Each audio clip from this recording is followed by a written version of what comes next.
Hello दोस्तों, स्वागत है आपका फाइनल रिव्यू में। आज है 23 मई और 23 मई को जितने भी करंट अफेयर के क्वेश्चन बनेंगे वो हम इस वीडियो में डिस्कस करेंगे। लिंक इसकी डिस्क्रिप्शन। हेलो दोस्तों, स्वागत है आपका फाइनल रिव्यू में। आज है 23 मई। 23 मई को जितने भी करंट अफेयर के क्वेश्चन बनेंगे वो हम इस वीडियो में डिस्कस करेंगे और इस वीडियो की आपको पीडीएफ मिल जाएगी हमारे टेलीग्राम चैनल पे। लिंक आपको डिस्क्रिप्शन में मिल जाएगा।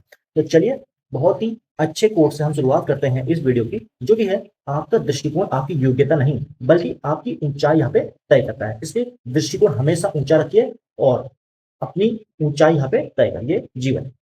तो हम पहले शुरुआत करते हैं मई के महत्वपूर्ण दिवस और थीम की। जब जो अभी तक हमने 22 मई तक के हमने सारे कवर कर लिया महत्वपूर्ण दिवस और थीम, और आज है 23 मई। तो 23 मई को हम महत्वपूर्ण दिवस और थीम देखेंगे, जो कि है विश्व कछुआ दिवस, वर्ल्ड टर्टल्स डे। थीम है इस बार की कछुओं से प्यार करें, उनके आवास का सम्मान करें। और इसी के साथ रिवीजन करें तो 23 जनवरी को पराक्रम दिवस मनाया जाता है नेताजी सुभाष चंद्र बोस की जयंती में, और इस साल की थीम है सशक्त युवा समर्थ भारत। बात करें 23 फरवरी की तो विश्व समझ और शांति दिवस यहाँ पे मनाया जाता है। इस बार की थीम जो थी वो थी विविधता के माध्यम से शांति और सद्भाव। और 23 मार्च को शहीद दिवस मनाया जाता है, और इसी के साथ साथ 23 मार्च को विश्व मौसम विज्ञान दिवस भी मनाया जाता है। अब बात करेंगे आज के पहले क्वेश्चन की, जो कि है हाल ही में उत्तराखंड के किस पूर्व मुख्यमंत्री और वरिष्ठ सैन्य अधिकारी का मई 2026 में निधन हो गया। तो ये है श्री भुवन चंद्र खंडूरी। तो बात करें उत्तराखंड के पूर्व मुख्यमंत्री और केंद्रीय मंत्री मेजर जनरल सेवानिवृत्त जो होते श्री भुवन चंद्र खंडूरी जी का 2026 में निधन हो गया। उत्तराखंड सरकार ने उनके सम्मान में 3 दिवसीय राज्यव्यापी शोक के साथ साथ घोषणा कर रखी है। उन्हें 1982 में अति विशिष्ट सेवा पदक से भी सम्मानित किया गया है। तो इसके बारे में डिटेल में चर्चा करेंगे। तो यहाँ पे सरकार ने उत्तराखंड सरकार ने 3 दिवसीय राज्यव्यापी शोक की यहाँ पे घोषणा की है। सैन्य पृष्ठभूमि की बात करें तो 1982 में उन्हें अति विशिष्ट सेवा पदक से सम्मानित किया गया था।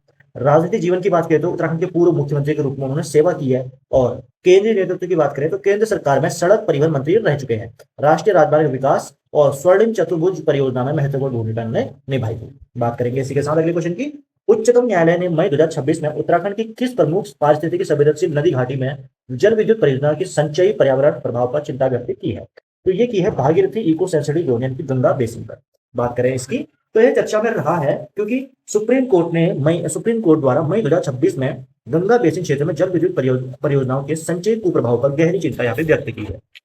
बात करेंगे भौगोलिक संवेदनशीलता की, तो ये क्षेत्र नंदा देवी राष्ट्रीय उद्यान और गंगोत्री राष्ट्रीय उद्यान के निकटवर्ती संवेदनशील हिमालय क्षेत्रों के अंतर्गत आता है। चिंताएं क्या है? न्यायालय ने इस संवेदनशील क्षेत्र में अनियंत्रित निर्माण कार्यों पर तत्काल रोक लगाने का सुझाव दिया है। ऐतिहासिक आधार की बात करें तो इसके पीछे मुख्य रूप से जोशीमठ भू दशावली यानी कि लैंड सब्सिडेंस और 2021 की ऋषि गंगा आपदा जैसे विनाशकारी घटनाएं मुख्य आधार बनी। बात करेंगे अगले क्वेश्चन की। उत्तराखंड उच्च न्यायालय द्वारा राज्य के पर्वतीय क्षेत्रों में सतत पर्यटन को बढ़ावा देने के लिए हाल ही में किस नए इको रूट प्रोजेक्ट को हरी झंडी यहाँ पे दी गई है। तो ये दी गई है valley of flowers eco sensitive corridor की। बात करेंगे इसकी चर्चा की तो इसका मुख्य उद्देश्य और मंजूरी की बात करें तो उत्तराखंड उच्च न्यायालय ने पर्वतीय क्षेत्रों में सतत पर्यटन यानी कि सस्टेनेबल टूरिज्म को बढ़ावा देने के लिए इस नए इको रूट प्रोजेक्ट को आधिकारिक रूप से मंजूरी दी है। सुरक्षा और मॉडल की बात करें तो फूलों की घाटी और नंदा देवी बायोस्फीयर रिजर्व के संवेदनशील पर्यावरण सुरक्षा सुनिश्चित यहाँ पे करना है। ये पूरी तरह से ग्रीन टूरिज्म मॉडल पर आधारित है।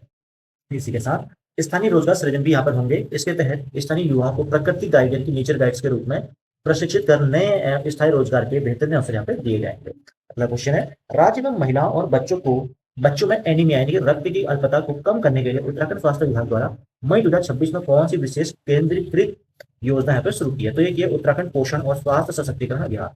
इसके बारे में देख लेते हैं। अभियान का लक्ष्य जो है मई 2026 में महिलाओं और बच्चों के लिए एनीमिया यानी कि जो रक्त अल्पता होती है उसकी कमी को गंभीर समस्या को दूर करने के लिए उत्तराखंड स्वास्थ्य विभाग द्वारा ये योजना शुरू की है। मुख्य लक्ष्य इसका राज्य में एमएमआर यानी कि मातृ मृत्यु दर और शिशु मृत्यु दर में प्रभावी और त्वरित सुधार यहाँ लाना है। बात करें वितरण और सामग्री क्रियान्वयन की तो राज्य के सुदूर पर्वतीय जिलों के प्राथमिक स्वास्थ्य केंद्रों पर विशेष सामग्री का वितरण यहाँ पे किया जा रहा है। मरीजों को मुफ्त फोर्टिफाइड अनाज यानी कि आयरन फॉलिक एसिड और सप्लीमेंट और डिजिटल स्वास्थ्य ट्रैकिंग किट यहाँ पे प्रदान की जा रही है। इसी क्रम में देखेंगे अगला क्वेश्चन। भारतीय वायुसेना के इतिहास में देश की पहली महिला कैटेगरी यानी कि category A qualified flying instructor बनने का गौरव किसने हासिल किया है। तो ये किया है स्क्वाड्रन लीडर सानिया। ये बहुत इंपॉर्टेंट है क्योंकि ये इतिहास में पहली महिला है। अब बात करेंगे इनकी तो ऐतिहासिक उपलब्धि की बात करें तो स्क्वाड्रन लीडर सानिया भारतीय वायुसेना के इतिहास में देश की पहली category A qualified flying instructor ये बनी है। ठीक है, इंस्ट्रक्टर बनी हुई है, ठीक, जो कि ट्रेनिंग देंगे। अब सर्वोच्च सम्मान की बात करें तो वायुसेना प्रमुख air chief marshal AP Singh द्वारा उन्हें इस गौरवशाली उपलब्धि के लिए सम्मानित भी किया गया है। कैटेगरी ए की बात करें तो इसे सैन्य विमान के क्षेत्र में सर्वोच्च अनुदेशात्मक योग्यता यानी कि हाई इंस्ट्रक्शनल क्वालिफिकेशन माना जाता है। विशेष कमान की बात करें तो इस प्रमाणन के बाद उन्हें अन्य लड़ाकू पायलटों को उन्नत लड़ाकू विमान उड़ाने का प्रशिक्षण यहाँ पे देने की कमान प्राप्त हुई थी। बात करें अगले क्वेश्चन की, प्रतिष्ठित इंटरनेशनल बुकर प्राइज, ठीक है, मई 2026 में किस ताइवानी लेखिका को उनके प्रशंसित उपन्यास के लिए चुना गया है? तो ये चुना है यांग शुआंग जी, इनको चुना गया है। बात करेंगे ताइवान की लेखिका है जो कि मई 2026 में इंटरनेशनल बुकर प्राइज 2026 से चयनित हुआ है। उन्हें वैश्विक साहित्य पुरस्कार उनके ऐतिहासिक और सांस्कृतिक पृष्ठभूमि पर आधारित अंग्रेजी अनुवादक के लिए दिया गया है। पुरस्कार और नियम की बात करें तो ये पुरस्कार प्रतिवर्ष यूके में प्रकाशित किसी भी भाषा के उत्कृष्ट उपन्यास के अंग्रेजी अनुवाद को प्रदान किया जाता है। यानी कि कोई भी भाषा में हो लेकिन उसका जो अनुवाद यानी कि ट्रांसलेशन हो वो अंग्रेजी भाषा में होना चाहिए। ठीक, पुरस्कार की राशि समान रूप से 50-50 बांटी जाती है अनुवादक और लेखक के बीच में, यानी कि जिसने लिखा है और जो उसका ट्रांसलेट किया है तो दोनों के बीच बराबर बांटी जाती है। अगला क्वेश्चन, किस देश ने मई 2026 में भारतीय प्रधानमंत्री नरेंद्र मोदी को अपने देश के सर्वोच्च नागरिक सम्मान से सम्मानित किया है? तो नॉर्वे ने किया है। बात करेंगे इसके बाद सर्वोच्च नागरिक सम्मान की, तो मई 2026 में यूरोपीय देश जो नॉर्वे है उन्होंने भारत के प्रधानमंत्री को अपने देश के सर्वोच्च नागरिक सम्मान से सम्मानित किया है। सम्मान का मुख्य आधार है नॉर्वे सरकार द्वारा पीएम मोदी को यह सम्मान उनके असाधारण और वैश्विक नेतृत्व के लिए प्रदान किया गया है। वैश्विक शांति प्रयास की बात करें तो विश्व वैश्विक मंचों पर सतत शांति के सामने के लिए उनकी निरंतर प्रयासों की सराहना भी की है। सहयोग के प्रमुख क्षेत्र की बात करें, सतत विकास और नवीकरणीय ऊर्जा सहयोग को आपसी साझेदारी से बढ़ाना इसका है। अगला क्वेश्चन, संयुक्त राष्ट्र के खाद्य एवं कृषि संगठन द्वारा रोम में आयोजित एक विशेष समारोह में प्रधानमंत्री को किस प्रतिष्ठित पदक से सम्मानित किया? तो ये क्या है? एग्रीकोला मेडल से। यहाँ पे बात कर लेते हैं एग्रीकोला मेडल का महत्व क्या है। रोम जो कि इटली में है, आयोजित एक विशेष गरिमामय समारोह में भारत के प्रधानमंत्री को खाद्य एवं कृषि संगठन द्वारा एग्रीकोला मेडल से सम्मानित किया है। ये जो पदक है वैश्विक स्तर पर भूखमरी मिटाने, कृषि विकास और खाद्य सुरक्षा यानी फूड सिक्योरिटी में उत्कृष्ट योगदान देने वाले वैश्विक नेताओं को दिया जाता है। भारत का मूल्यांकन आधार की बात करें तो भारत में कृषि उत्पादन को रिकॉर्ड स्तर पर बढ़ाने और सभी नागरिकों के लिए भोजन सुनिश्चित करने के ठोस कदमों को सहारा यहाँ पे गया है, सराहा। और भारत की लक्षित सार्वजनिक वितरण प्रणाली का या जो व्यापक आधुनिकीकरण और पूर्ण डिजिटलीकरण इसका मुख्य आधार बना है। अगला क्वेश्चन है, भारतीय मानक ब्यूरो BIS ने मई 2026 में पेट्रोल में कितने प्रतिशत तक एथेनॉल मिश्रण के लिए नए विशिष्टताओं का अधिसूचित किया है? तो ये किया है 30% तक। ठीक, बात कर लेंगे इसमें BIS ने मई 2026 में 30% तक एथेनॉल मिश्रण के लिए नए मानकों को अधिसूचित किया है। कच्चे तेल के आयात पर निर्भरता घटेगी, विदेशी मुद्रा की बचत होगी और हरी ऊर्जा को यहाँ पर बढ़ावा मिलेगा। पहले का लक्ष्य E20 था और 27% मिश्रण, 20% मिश्रण और 27% मिश्रण में E25, E25, 27 और E27 हो गया है और 30% मिश्रण के बाद E30 हो जाएगा। परसेंटेज कहने का मतलब है E30, E27। अब बात करें भारत और किस यूरोपीय देश ने द्विपक्षीय संबंधों को मजबूत करने के लिए 2027 को संयुक्त रूप से संस्कृति और पर्यटन वर्ष घोषित किया है? तो ये क्या है? इटली। बात करेंगे भारत और इटली ने आपसी द्विपक्षीय संबंधों को मजबूत करने के लिए वर्ष 2027 को संयुक्त रूप से संस्कृति और पर्यटन वर्ष के रूप में मनाने का फैसला किया है। यहाँ पे महत्वपूर्ण निर्णय दोनों देशों के बीच चल रही जो विशेष रणनीतिक साझेदारी है इसके ढांचे के तहत ये लिया गया है। धरोहर संरक्षण की बात करें तो दोनों प्राचीन सभ्यताओं की पुरातात्विक विरासत के संरक्षण में उन्नत तकनीकी सहयोग में यहाँ पे किया जाएगा। अगला क्वेश्चन, केंद्रीय आयुष मंत्रालय ने आयुष क्षेत्र में डिजिटल गवर्नेंस को मजबूत करने के लिए और पारदर्शिता बढ़ाने के लिए मई 2026 में किस नए एकीकृत पोर्टल को लॉन्च किया है? तो ये आयुष अनुदान पोर्टल यहाँ पर लॉन्च किया है। बात कर लेंगे आयुष अनुदान पोर्टल की, तो एक केंद्रीय आयुष मंत्रालय ने आयुष क्षेत्र में डिजिटल गवर्नेंस और पूर्ण पारदर्शिता को बढ़ावा देने के लिए ये पोर्टल लॉन्च किया है। इसे आयुष राज्य मंत्री जो है प्रताप राव जाधव द्वारा दिल्ली से ये लॉन्च किया। इस क्रम में देखेंगे उद्देश्य इसका, तो विभिन्न आयुष मंत्रालयों या अनुसंधान संस्थाओं और गैर सरकारी संगठनों को दी जाने वाली वित्तीय सहायता की डिजिटल निगरानी इसका मुख्य कार्य है। बात करें अगले क्वेश्चन की, हाल ही में हैदराबाद निजी स्पेस स्टार्टअप स्काईरूट एरोस्पेस है, इसके द्वारा विकसित भारत के किस पहले निजी कक्षीय प्रक्षेपण यान के हार्डवेयर को हरी झंडी दी गई? तो विक्रम फर्स्ट को यह हरी झंडी मिली।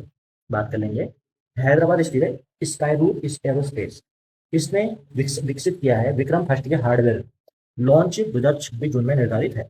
बात करेंगे ये 3 स्टेज रॉकेट है जो पूरी तरह से मजबूत कार्बन कंपोजिट सामग्री से बना है। पेलोड क्षमता की बात करें तो 350 किलोग्राम तक के उपग्रह को निचली पृथ्वी कक्षा में स्थापित करने में पूर्ण सक्षम है। और अत्याधुनिक तकनीक की बात करें तो इसमें 3D प्रिंटेड कार्यजनित लिक्विड इंजन तकनीक का उपयोग किया गया है। इसी क्रम में देखें अगला क्वेश्चन, ग्रामीण आजीविका और महिला उद्यमिता को बढ़ावा देने के लिए केंद्रीय ग्रामीण विकास मंत्रालय द्वारा 2026 में स्वयं सहायता समूह की किस विपणन पहल की पहल यहाँ पे शुरू की है? तो एक ये शीमास। बात करेंगे आजीविका और महिला सशक्तिकरण में केंद्रीय ग्रामीण विकास मंत्रालय ने मई 2026 में यहाँ पे स्वयं सहायता समूह हेतु इस अभिनव पहल की शुरुआत की है। मंच का स्वरूप की बात करें तो इसके माध्यम से महिला कारीगरों के उत्पादों को एक राष्ट्रीय ई कॉमर्स और भौतिक बाजार मंच यहाँ पे प्रदान किया जाएगा। बात करेंगे अगले क्वेश्चन की। केंद्रीय जांच ब्यूरो ने नागरिक और संगठनों को फर्जी कानून नोटिसों से बचाने और उनके सत्यापन के लिए किस नाम से एआई आधारित हेल्प बोर्ड यहाँ पर लॉन्च किया है? तो ये किया है अभय। ठीक, बात कर लेंगे सीबीआई ने नागरिकों को डिजिटल और वित्तीय धोखाधड़ी से बचाने के लिए मई 2026 में एआई आधारित हेल्प बोर्ड यहाँ पे लॉन्च किया है। अभय की फुल फॉर्म है AI based help board for authentication of your notice. ठीक, यानी कि जो नोटिस होते हैं उनकी जांच करेगा या कि ये नोटिस या समन या ईमेल ये जेन्युइन है या फिर पूरी तरह से फर्जी है। तो आज का जो लास्ट क्वेश्चन है वो है साइप्रस के राष्ट्रपति निकोस क्रिस्टोडोलाइट्स ने मई 2026 की भारत राष्ट्रीय यात्रा के दौरान भारत साइप्रस के बीच मुख्य रूप से किन क्षेत्रों में समझौते पर हस्ताक्षर किया? तो इसे किया है रक्षा, नौवहन, द्विपक्षीय व्यापार संबंध।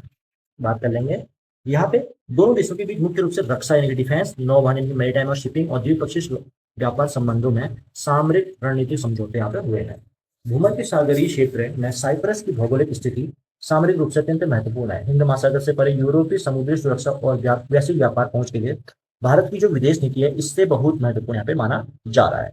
अब बात करेंगे दोस्तों कल के क्वेश्चन ऑफ द डे की, जो कि पूछा गया था निम्नलिखित में से कौन सी नदी भारत में केंद्र शासित प्रदेश जो लद्दाख है इसकी प्रमुख नदी है और सिंधु की एक सहायक नदी भी है? तो यह है श्योक नदी।